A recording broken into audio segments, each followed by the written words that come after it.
season, time to grow. Small steps leading where you wanna go. Trials and fire, but you're still here. Stronger now after all these years. Learning, growing, healing, thriving. One step closer, keep on striving. Liberate, you're awesome, one step at a time. Every ripple starts so small, but it changes everything after all. One small move, one bold leap. This is the moment, go make it deep. Ooh, ooh, ooh, ooh, ooh, ooh, ooh. What if your darkest day led you to your greatest purpose? Today, you'll hear Ariel Eversoll's story. That's a lot of E's in there. Her world was shattered in an instant. This pain catapulted her and her family into unimaginable grief. Then she made a decision that changed everything. With her mother's support, they began to heal. They faced their trauma head on. Together, they learned to hold grief and joy. They chose to help others do the same. Mother to daughter healing rose from the ashes. In writing a book, Ariel defines resilience. It's not about being tough. It's about honesty, self-compassion, and knowing nothing lasts forever. Listening and reaching out for help is the bravest thing that you can do. Welcome to Liberate Your Awesome with Anna Kate. I'm your transformation trainer, and today we have Ariel as our special guest. And she is going to share the story that catapulted her into what is now her life. I don't wish what she went through on anybody, but she has turned that pain into purpose. Welcome, Ariel. Thank you so much, Anna, for having me. So excited for today's talk. Well, thank you for taking the time to share your story of overcoming and resilience with just the one person that needs to hear it, because that's all we want to get in their ears is that one, you, the one person, you liberator, the one that needs to hear this story. So take us back. Tell us about that time when your entire world shifted. Yes, so in 2017, in February, my brother, at the time, is 28 years old, he ended up taking his life. And so, you know, I can't say that it was out of the blue, because he had struggled for a long time with his mental health. Um, but again, even though, right, you kind of have a sense that it might happen sometimes, nothing prepares you for when it actually does. There's nothing that can prepare you for that. And so, yeah, it was, you're living life one day, and then all of a sudden, right, something happens like this, and your world completely changes, and it was shattered. I mean, our entire family, like it changes, that whole family dynamic instantly. Yeah. And, it's the hardest thing that, we'd ever had to go through. And so, yeah, that it was, that the darkest time in our life. And, that lasted for years. You are in such a dark place when that happens. You even feel suicidal yourself. You don't want to continue living. It's like the deepest pain that you feel, and you're just like, you want to get out of it. Not that you necessarily want to leave life and leave people, but you just want to be out of that pain. And so, yeah, it was a really, really, really hard time. It's like I said, it just changes everything in an instant. Life as you know it, it ceases to exist. You know, it's really, I don't wish that on anybody. Because it is the hardest pain that you have to feel. Excuse me. Yeah, and I, from this, we for a long time, my family, especially me and my mom, we have that really close bond, and we were in the depths together with this, and it lasted years and years. Just you're in this dark place, this storm that you just like can't get yourself out of. And then you're like, you get to a point, you're like, okay, I've got to make a decision.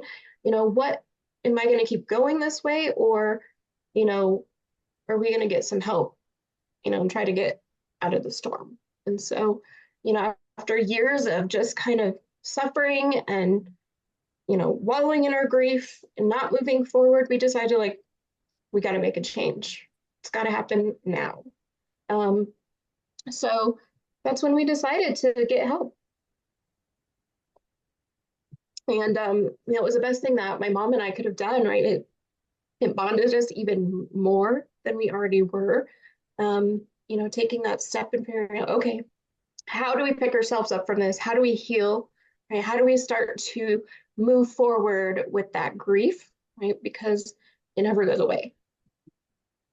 So you just have to learn how to live with it and how to move forward with it, right? To be able to hold that happiness, but also hold the grief at the same time. So it's not easy, it's not always easy.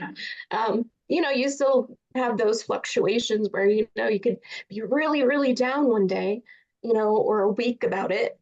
And then, the next week you're doing better. So yeah, grief is a crazy thing to experience. But the fact that I had my mom by my side through this, right, it was so, so helpful. Not only that you had your mom, but your mom had you Yeah. to walk through this with. And I can't imagine. I mean, it is hard enough. We were talking earlier about grandparents and and losing them and the diseases that they kind of get in old age and and how tough that is to watch and help them Mhm. navigate through. But you're a little more prepared when they're in their 80s or 90s or like, Yeah, hey, this is coming, we don't want them to suffer anymore. Like, exactly. death would be a release, but for having to navigate your brother's death at his own hand, it's that, well, what could I have done? What didn't I do? Why didn't I see this? Why? Yeah. I would have helped if I had known. And I think that that is, a really, and we'll get into this, the integral part of your story of asking Mhm. for help. If you're feeling this way, Yep. that there is hope. There Yep. are resources, there are things, there's no shame in this. We all are Yep. carrying burdens. We all carry and we all wrestle with these demons. Like Mhm. is what was the turning point after years of being in this grief and clinging to your mom? What was the point that did you decide? Did your mom decide? Did you decide together that, hey, we're going to hold grief and we're going to hold joy and we're going to be able to take a breath? Yeah, and that happened in February 2017. So as a family, we decided to move to Tennessee in December of 2017 to kind of get away from it all. My brother lived next door to my parents, so we just kind of needed some distance from it. And so, it kind of still went on for a while after that. Again, a couple of years, we just kind of were in that tornado, and my health started getting worse, right? So, right, we well, we know now, right? A lot of our emotional, trauma that happens, right? It gets stuck in our body, and it starts causing a lot of physical ailments. Mhm. So I had gotten to the point where I was so depressed. I was suicidal myself. I started my autoimmune disease started to flare. I started getting a lot of body pain, just consistent migraines, like all these physical symptoms, continued to escalate. And so I was like, I'm not living life. I'm feeling like crap. I'm like, I got to get out of this. Same with my mom. We're like we've got to get out of the darkness. We've got to pull ourselves together and move through it. And so we did, and we decided, okay, we're going to start looking for therapists and coaches and mentors and anybody that we could find in that grief and healing space. We kind of really started diving into understanding grief and understanding trauma, doing a lot of research ourselves, like again, working with professionals, coaches. And so little by little, we kind of started to, move out of that really deep, dark hole. Um, and having each other helped, having somebody there to help you through that. Oh my gosh, I just want to give you a hug. I want to give you a hug right now. I and I can't imagine.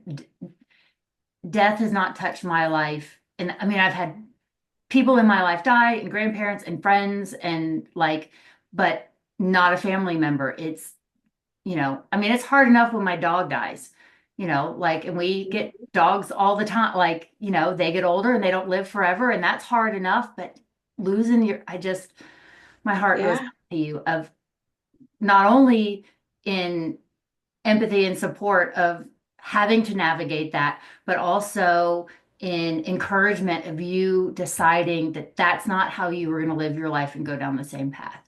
And that you're not going to let the stress and the grief Yeah. manifest physically, the emotional stress manifests itself physically, because that's one of the hardest things with autoimmune is it's not just the pain from the disease, but if you're having a stressful time at work or in your marriage or relationships, or somebody slams on their brakes in front of you, it can cause a whole cascade in your body that your autoimmune is trying to fight now too, and it's exhausting. And it Mhm. feels like there's no way to get your head above water. But I'm so glad that you and your mom buckled together and got out of that hole and got back into the light. Absolutely. Thank you. Yeah, it was the best thing that we could have done because we have so much life still to live. And so, we want to experience it. And so we did the deep inner work. Healing is, you know, I'll say this, it's a bitch, right? Hmm. It really is. Right? You have to dig deep within yourself and, see those dark places and those things that maybe, you didn't really want to touch, Yeah. but it brings it all to the surface. But, on the other side, it's beautiful, Yeah. you know?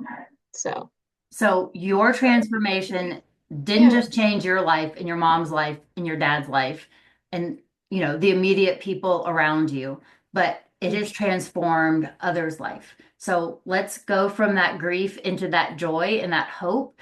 And what Yes. was you and your mom pulled yourself out. So what was the catalyst of, hey, we want to start mother to daughter healing? Like what transitioned you onto that trajectory? What was that season like? So, with starting our own healing journey and going down that path, right? You learned so much, right? You're awakened, and once you're awake and you're aware, you can't ever go back. So, we just saw a lot of other women hurting and just feeling very disempowered, with things that were going on in their lives. And so, we figured, okay, we've been through the darkest times, we can use this and everything that we've been through. We have a lot of past trauma as well, a lot of death, a lot of, we can write lots of books, I'm sure, between my mom and I. So, we've had a lot of trauma, a lot of different things that we've been through separately, but also together in our life. And then with, my brother's trauma. So, we're like, we've gone through so much and have overcome so much. We can now use, what we've learned, our healing to help other women that are in the storm of their lives right now. Mhm. Because we knew how bad it was and we don't want to see other women suffer that way, and when you're in it, you need that helping hand to go in and pull you out, because it's so hard to do it yourself. We have to heal in relation. A lot of our trauma and our wounding is in relation, and so you have to heal it in relation as well. So, we decided, what, we've always wanted to help people. My mom's always kind of had it on her heart to coach. And so this kind of was like the catalyst for her to start her coaching training. And so she started, and then, she was going in her business and I was doing my thing. And, she's like, Ariel, what do you think of, you helping me coming into my business and doing this together? Because we'd always talked about doing a business together ever since I was young. My mom was an entrepreneur when we were younger, and so it always kind of had been in the back, right? Like, yeah, we want to do this one day. So I was like, you know what? I was kind of like in the thick of my career. And I was like, you know what? I don't know if right now is the right time. Well, fast forward maybe like I don't know, another 6 months, 9 months, I decided, you know what? Because I had enough with the job I was at. And so I was like, you know what, I'm going to come into your business and help you. I'm going to do the marketing, the back end, the social media, because that was kind of my wheelhouse and my background. So I jumped into her business, and she was really focused on helping moms, empty nest moms that were kind of going through that transition period, losing their children and having them out of the nest, so to speak. And so I was helping her, and we kept seeing this underlying wounding in all these women. We're like, there's something here that's across the board with all these women. And we are like, what is this? And so we really kind of started to dive deep into this. And what we found is that it's a mother wounding. Okay. And most of us have it. It's usually, on a scale, but we all have this, pretty much we all have this mother wound. And so we were seeing this in the clients, and but we just kind of started really diving into this and be like, oh my gosh, this is really like at the foundation of all the issues that they're having. And so we decided to kind of shift gears, and we moved more into empowerment and around this. And then we shifted gears again and started kind of our own business together as co-owners, now mother to daughter healing. And so we really just saw such a need for this healing, because pretty much all women have it. Like I said, it's kind of on that spectrum, to very minimally affecting your life to affecting every portion of your life. And so we found that, kind of through our own work, and, we have our own mother wounds. And so, we had to work through those ourselves, in the healing journey. And then once we figured out these key components of shifting these wounds and healing these wounds at the subconscious level, we really started to dive in and really take our business into really focusing on the mother wound healing and helping mother-daughter relationships, because we were seeing this so much. I mean, like epidemic, levels, not just with people we knew, our family, but a lot of people we always talk to. Because, they say, oh, what do you do? And I'm like, oh, I work with my mom. The first thing they say is like, oh my God, I could never work with my mom. We would kill each other. They're like, how do you do it? So we've done so much healing and so much work together, that we've always had a pretty good relationship. But again, we had a lot of wounding. We had our mother wounds. My mom was wounded, so she passed it on to me. And that's how this works, right? Generation to generation, it cycles, until somebody is brave enough to do that inner healing and break that, those generational, toxic generational patterns that go on, generation to generation. And so, we just, it's just been our mission now to help women, move through this, because once you heal that mother wounding, right, that changes everything. It's that trickle effect. It starts to change all the different areas in your life, because it's the core foundational wound that everything is built upon.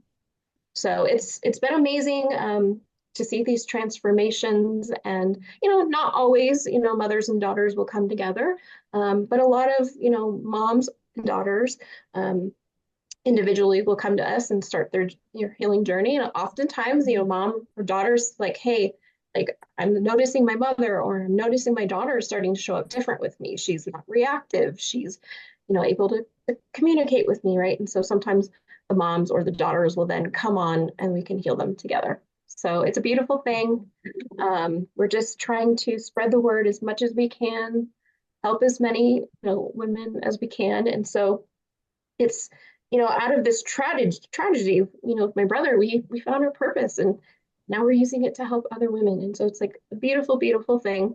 We talk a little bit about, my brother and our story, and kind of finding our purpose in this in our book, Unstoppable Volume 2. We do a chapter in there. And so, it was really cathartic to write that. Yeah. Are you a biotinker wellness enthusiast seeking a blueprint for sustainable physical mastery? Look no further. Our exclusive evidence-based program will revolutionize your health, performance, and your relationship with food. The 12-week Intentional Body Project is designed for individuals who demand excellence and are committed to transformation. Throughout this journey, you'll gain science-backed knowledge, debunk fat loss myths, and understand the physiology behind sustainable results. An unstoppable metabolism. Optimize your body's natural fat-burning abilities to turn your physique into a powerhouse. Build intentional nutrition mastery. Develop a flexible, effective approach to eating that fuels your success and fits seamlessly into your busy lifestyle. Nothing is off limits. Build an unshakable resilience. Conquer stress, optimize recovery, and build a foundation for peak performance. And as always, a lasting transformation. Achieve a strong, vibrant body that supports your highest ambitions and lasts a lifetime. Don't settle for fleeting trends or empty promises. Take control of your health with the Intentional Body Project. Spaces are limited to ensure personal attention and maximum results. Apply now to become the embodiment of strength, vitality, and unwavering health. I love that. It's a great thing to do. So, like I said, now we're on this mission to help women, and it's just been a phenomenal ride so far. Beautiful.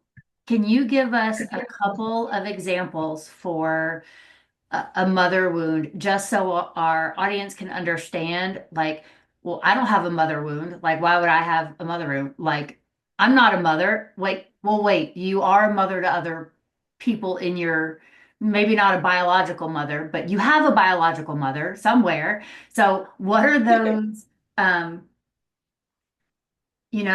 like, women are the only ones that can grow balls. So, like, when you tell a man to grow some, he can't because they were grown by a woman. I'm just putting that out there. It's one of my favorite jokes. Hilarious. I love it. So what are those mother wounds that are trends that you're seeing, maybe at the top couple, that our listeners should be aware of in their own relationships or the relationships that they have with other people, of noticing those things and noticing that that is a trauma point and how to kind of address that. And working with you helps address that. But what are those kind of key things to be looking for to know that that's a mother wound?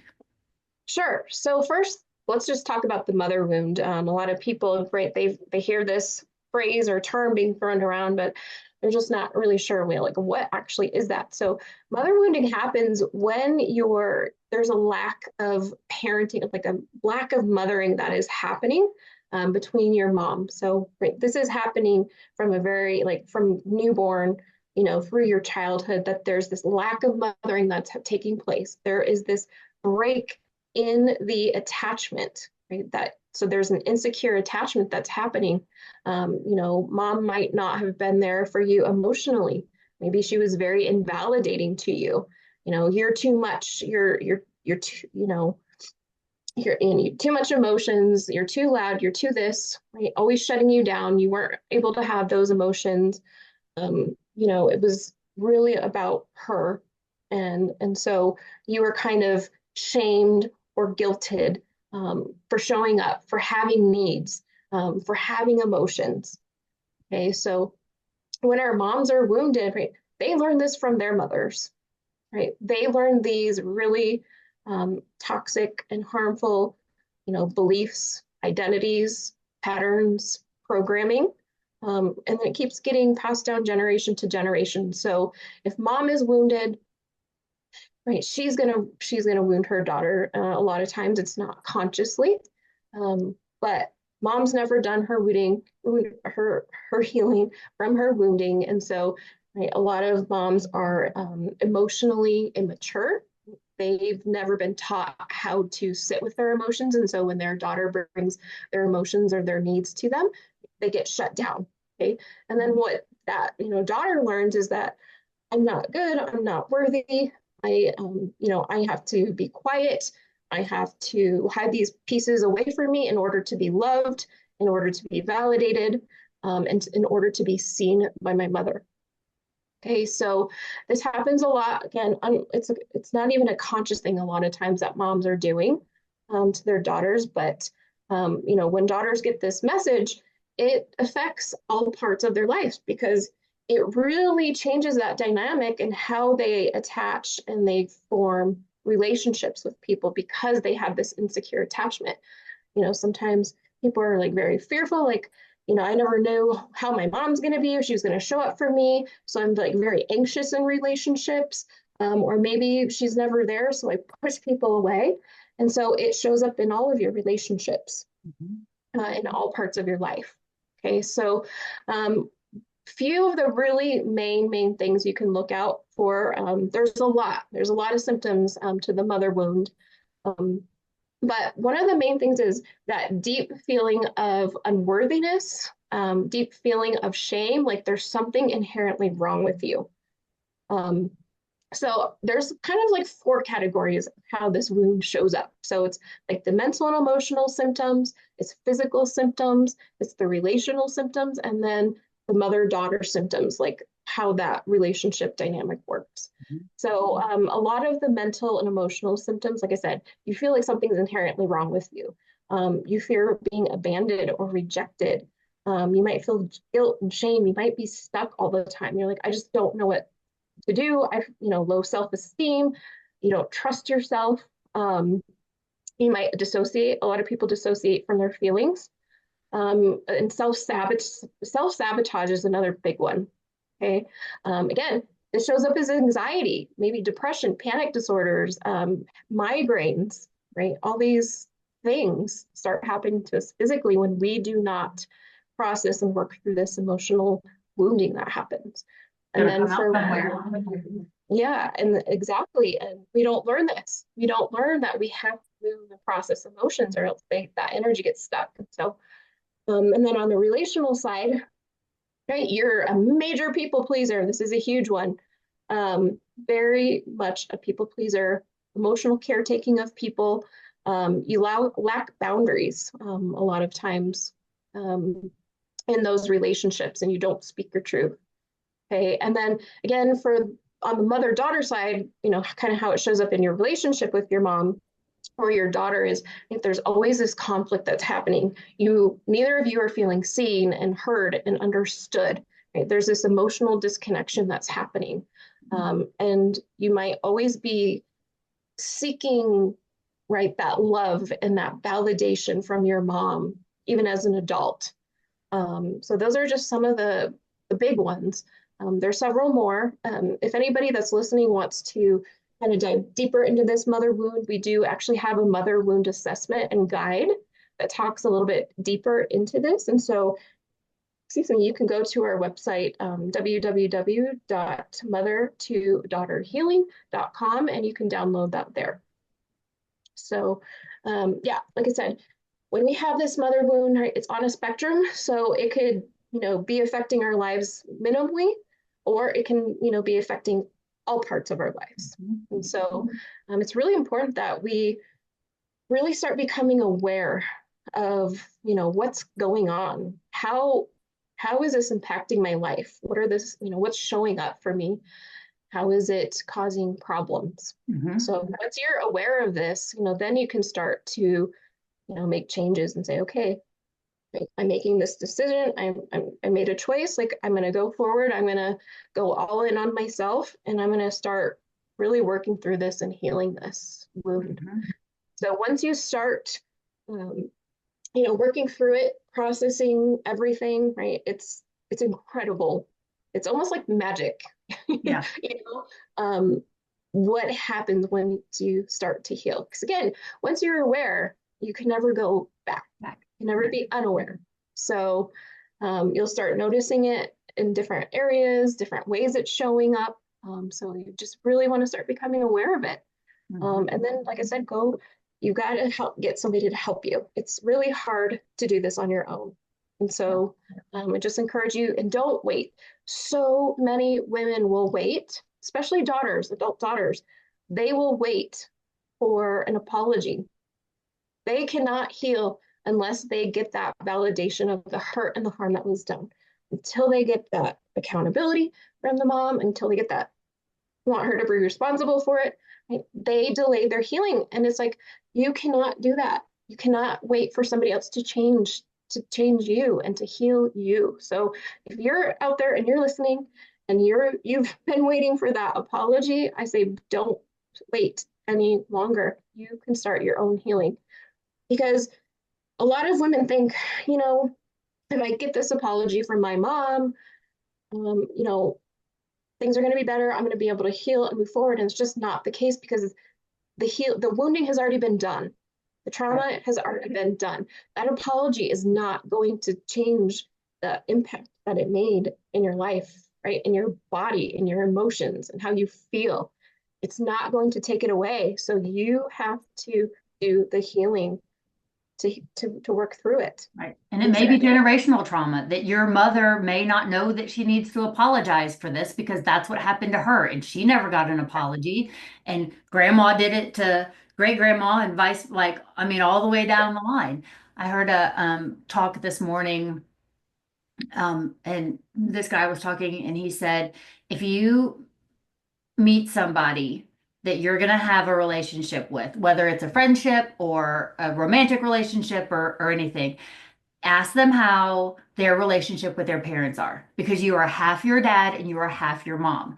And if you don't have a good relationship with them or you don't talk to them because of Mhm. whatever wound or healing or whatever didn't happen, that you are now continuing that on in your generation and you are not breaking the chain to make Yes, this not be a thing. So if you have a problem with either one of your parents, you carry around those traits too. And that's what makes it so annoying because you're doing the same thing to other people in your life. mhm. And until you address it, then nothing changes for anybody. And even just 100%. changing it for yourself and getting whatever closure that you can, and even if it's just having the conversation of being like Hmm. you didn't acknowledge me as a kid and being acknowledged as an adult and being able to have an adult conversation, but Yeah, also, your parents may be immature, emotionally immature, and wounded to a place that they can't have the conversation. So, what do you exactly. do then? How do you navigate that? Like, I want to get healed, I want to do all the work, but they don't want to do the work. So, I'm never going to get healed. Like, that's not taking radical responsibility either. Exactly. And that's the thing of it, right? We were not responsible for what was done to us, right? And that wounding and the trauma. That was not our responsibility, right? As a child. That was on our parents. Okay. But now as an adult, it is our responsibility to heal it. Yes, it sucks. It's not fair. Just let's You put can it do out there. hard things. You can do hard things. But the biggest thing is we maintain and we remain in that victim mentality. And so if you're in that victim mentality, like everything is always happening to me, woe is me, um, you know, if you're stuck in that and you can't move out of that into that radical responsibility for self, healing is never going to happen. You have to believe that it's possible for yourself, and you have to, you're right, we have to have that ego death, so to say, and say, like, yes, people have free will. And so their free will is going to impact me sometimes, but it's my choice and how I get to either react to it, explosively, and again, be in that victim mentality, or I can respond to it and move through it gracefully and Mhm. keep going after what I want. So, just I want anybody that's listening, really think about, where are you at right now? Are you putting yourself in that victim mentality? you know if you are, I say, let's change that. Let's start taking responsibility for ourselves and moving towards what we want in life, what we desire, what we want, right? We have everything within inside of us, that we need to Mhm. heal and to move forward, and we just have to give ourselves what our mothers didn't give us, right? So we have to learn that and stop seeking it externally. So everything we have is inside. We just have to be brave enough and courageous enough to kind of tap into that, and to kind of allow ourselves to see that side of us, right? We're talking about resilience, earlier, and right, we're so resilient from little children, right? We're so resilient, but as life happens, right, we get all these things thrown at us, and it's almost like we have this backpack of things that we just keep collecting, and we put it in our backpack, and we make it about us, and we make it, that we're this person. Oh, you did a bad thing, so you're bad, right? We start collecting all these things, all these beliefs, all these, outdated programs, these identities that limit us. And it's almost like this badge of honor. It's like Yeah. this badge backpack that we carry around, and we just keep collecting, and it weighs us down, and right, stress and all this stuff from life. It just really starts to weigh us down, and it starts to pull us away from that resilient person that we've always been. So it's like we got to start letting this stuff go. If it's out of your control, if it's not yours, let it go. Yep. Let it go. Okay.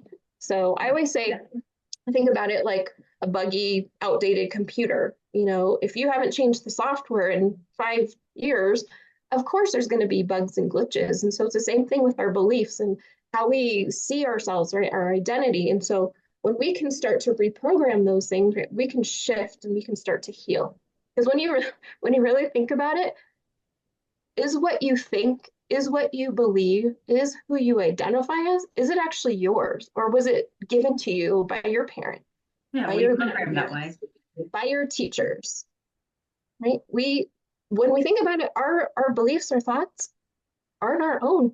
They're somebody else's, and we took them for ourselves. And so you have to sit there and start breaking it down. What do I actually believe, and who do I think I actually am? Right? Because a lot of times we're not those things.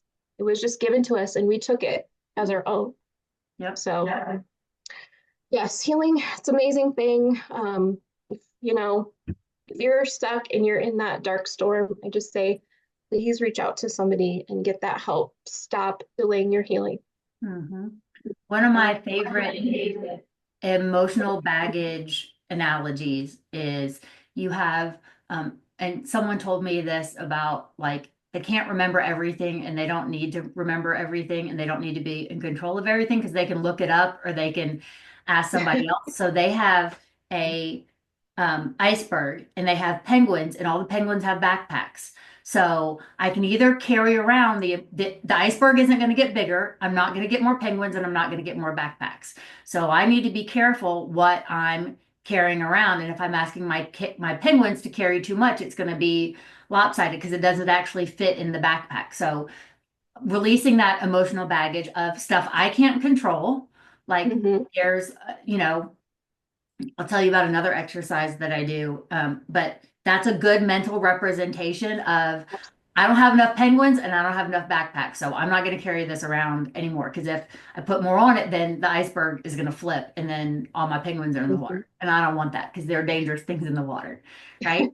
But one of the, like a physical exercise to do along those lines is write down what I can control, like what I'm responsible for, and then what God can do. And God's list is far longer than my list because I can't control other people. I can't, I can control my emotions. I can't control what other people do to me, but I can control how I react and how I handle it. And I'm human. I don't always handle it the best because I have feelings too. And that is hard.